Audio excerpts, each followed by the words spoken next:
Hi, this is Marie. I'm one of your marker pop colorists. I have a mini tutorial for you today. Today I'll be using E30, 31, 33, 35, and very sparingly an E47, totally optional.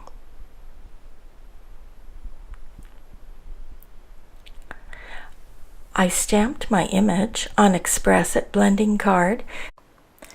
You'll find that this paper is extremely smooth and your Copics just glide over the top of it. I really love Express It, and I used Memento Tuxedo Black. This adorable stamp is by Wild Rose Studio called Bluebell with Friend. It's adorable for Valentine's Day. I love their little faces. I'm going to show you how to texturize using a colored pencil. I'm using Prisma. That will add texture on top of your Copics and will not harm your nibs. It's a fun technique and can make a very kind of a flat image have a lot of dimension and a lot of interest. So now this is my stamped image. I stamped with Tuxedo Black. And if you look at the image, you can tell that you have one little deer in the forefront, but we're going to color the one in the background. And I'm going to make the one in the background a little bit darker than the one in the front. So we're going to start by just laying down a base coat, the E30, and it doesn't have to be super smooth, but avoid going over multiple times because, again, every time you go over your coloring, you lay down another layer of particle. That will darken your color, and you want to be able to reserve your highlights. So try to avoid laying down your base coat with multiple layers. We're just flicking a little bit out, and I'm going to try to have some highlights coming from that, catching that little tail, and we're covering the inside of the ear. Now I'm going to take my E31 and just begin establishing or mapping my shadow, the area that I think that I want to have the darkest, the area that will be shaded from my light source, and the areas around the head to allow it that cylindrical look, and the area right around the little muzzle, because you're going to want the muzzle part to pop out and not give a flat appearance. So you'll want to darken that area at the very base.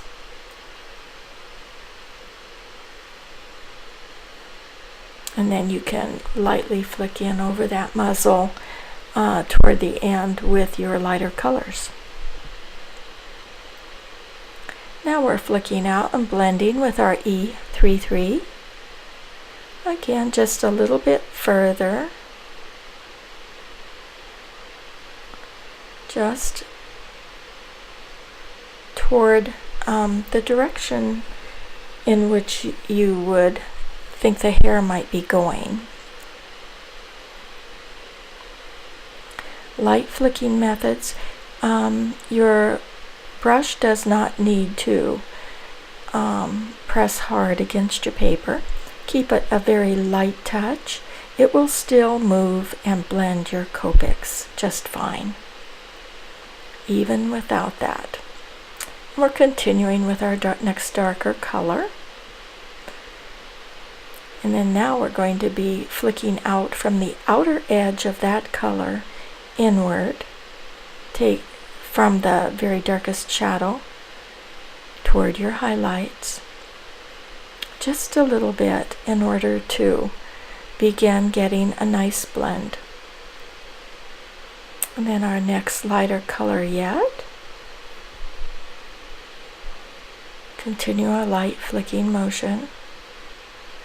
Careful not to cover too much of your highlight.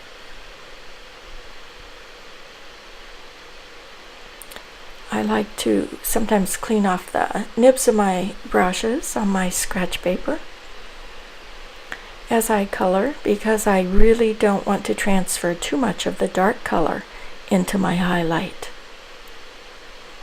I think his face is coming along nicely. Get used to looking frequently at your artwork. Make sure that you're happy with the way it's progressing. Now we're going to move to the body portion.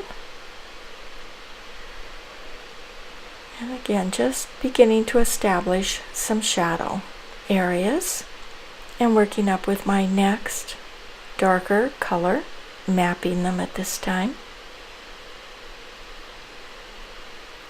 The area that's going to be blocked by the bow and shaded from the little deer that's in the forefront.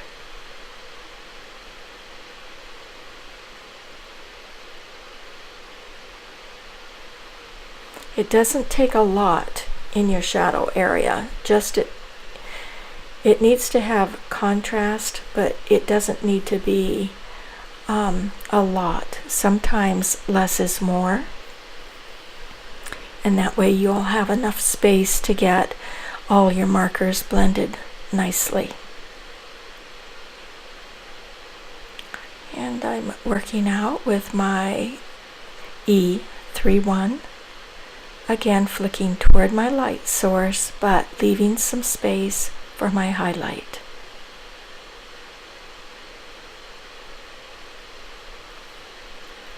Light flicking methods. It's amazing, just a light touch can continually move the Copics on the paper. You're wanting to basically remove any harsh, straight lines. Now I'm going to use an extreme E47 for a very dark, like cast shadow area. Just a very small line right at the very darkest part of a cast shadow. I'm not going to use it in all of my shadow area, just the very darkest. And then I'm going to put my E35 directly on top of it. Kind of mute it a little.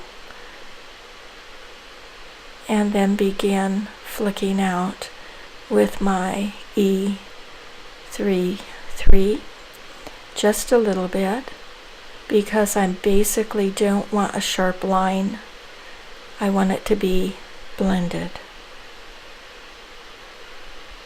I want to make it still look like a cast shadow, but you just don't want someone to look at your image and see a sharp line there.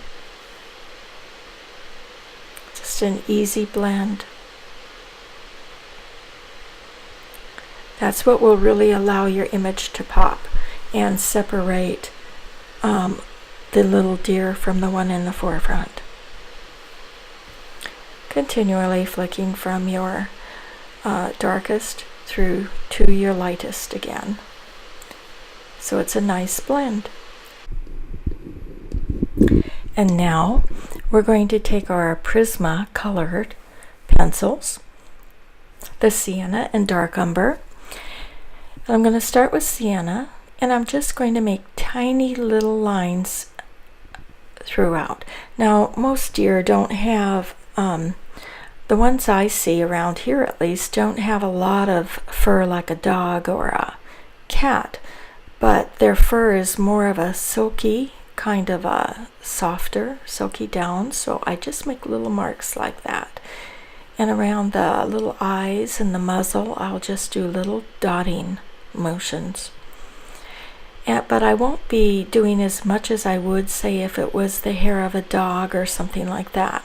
Because for me, the pictures that I see, the fur on the deer tend to be a little bit smoother, a little more silkier.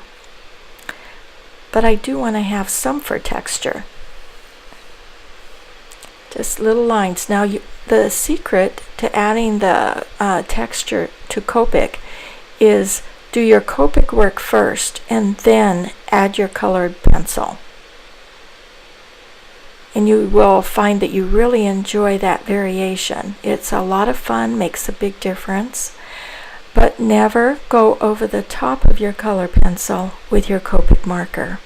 You will ruin your nib.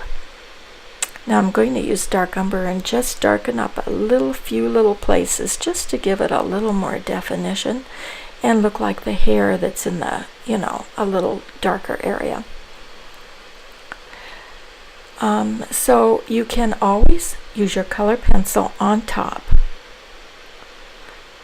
Now you're going to notice I'm going to probably put a little R20 on those ears to give it a little bit more color.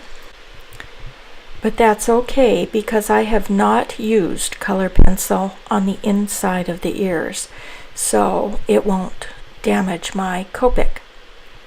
But for the rest of your image, I'm not going to touch the rest of it with my Copic again because I do have colored pencil on there. So now I'm going to color the other little deer off screen. And then I'm going to come back and show you how I add those spots back in. You'll notice for ease I just covered over them because I knew I was going to add Copic alcohol ink markers. I like to use a stylus. It's an easy application. Makes a nice dot. And there you go. So easy to put your white opaque ink there. Now I hope you liked this. Thank you for watching. If you did enjoy it, please give it a thumbs up, a like, and share.